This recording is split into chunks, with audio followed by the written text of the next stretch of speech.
Good morning, Chantilly. My name is Alexander Krumdiak. And I'm Kriti Sharma. Today is Thursday, March 11, 2021. And here are your morning announcements. Today is an A Day with LS 7 and 8. All the students who were previously selected to do in-person learning will return to school on March 16. Girls volleyball plays at home today versus McLean. Freshmen at 5, JV at 6, and varsity at 7:15. Girls field hockey will play away versus Oakton tomorrow, Friday, March 12th. JV at 6:15 and varsity at 7:30. Boys varsity football plays away versus Hayfield tomorrow, Friday, March 12th at 7. Congratulations to the FBLA's regional leadership competition winners.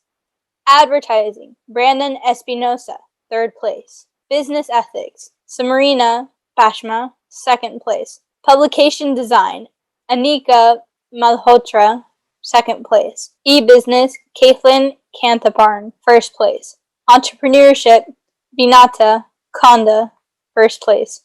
Introduction to Business Communication, Kaushala Padi, 1st place. Congratulations, Chargers! Now, over to Isaac Elias, who will talk about his exciting new club called the Crew Club. Good morning, Chantilly Chargers. My name is Isaac Elias, and I am a junior in high school this year. I'd like to take this time to introduce to you a new club that I'm starting this year, and that is the Crew Club. For those of you that don't know, crew is the sport of rowing, and nobody needs any prior experience in rowing to join this club. Now, the purpose of this club is to allow those of you interested in the sport of crew to learn about the sport of crew and work towards the goal of creating a crew team for the school through fundraising. Our interest meeting will be this Thursday, the 11th at 6:30 p.m. So please be sure to follow the Instagram account, which is at Chantilly Crew Club, and sign up with Remind. Just text at Tilly Crew to 81010. And by signing up through Remind, you're basically signing up for the club. So I hope to see you all there at the interest meeting to help bring the unique sport of crew to Chantilly High School. Thank you. Many dedicated athletes want to help others explore Christianity. Noah talked to some members to find out how the FCA has impacted them. Fellowship for Christian Athletes allows students to bond through their love for sports and their faith. Some members are here to express their thoughts about FCA. FCA stands for Fellowship of Christian Athletes, and it's a nonprofit international organization that has a mission to connect athletics and faith to share the news of Jesus Christ with others. At Chantilly, we hope to build a community of athletes who want to learn more about the Christian faith.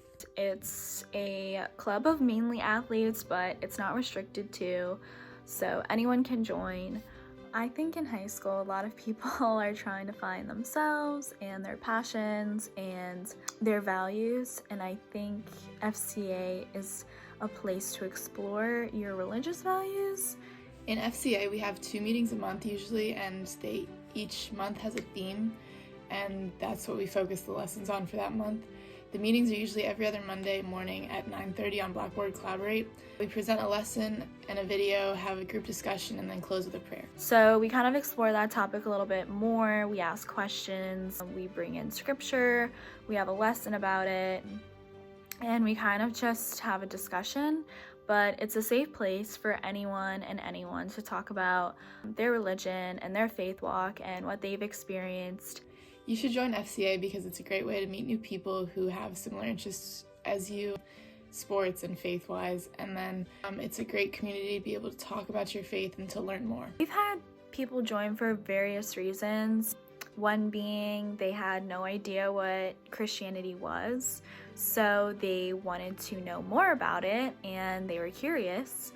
And we've had some who had doubts in their faith and they wanted to kind of reinvent what they believed, so they came to FCA to do that. It's great that students can get guidance on their religion in a time where it's most needed. This has been Noah Johnson for the Nightly News. Now back to you. Since schools closed last March, the county has been committed to getting meals to kids. Lizzie Stone talked to the Chantilly student who conducted research on the county initiative. Tara Dixit made a data analysis project which has gained attention. It all started when she heard about a county program. FCPS set up a grab-and-go meal distribution program that distributes meals at pickup locations like bus stops. I saw a tweet that said that Fairfax County had distributed over 1 million meals, and that made me wonder how the meals were being distributed. So I reached out to the head of the program and she provided me with the data on her meal distribution site, how many meals were given out. Tara also took publicly accessible data on COVID cases and income levels. She found that meal distribution didn't always match, which implies some areas are being underserved. Her current research identified the problem, and she plans to do more data gathering to figure out why. So I presented this work to Professor Foley's class at UVA. They gave me feedback on how I could continue my program.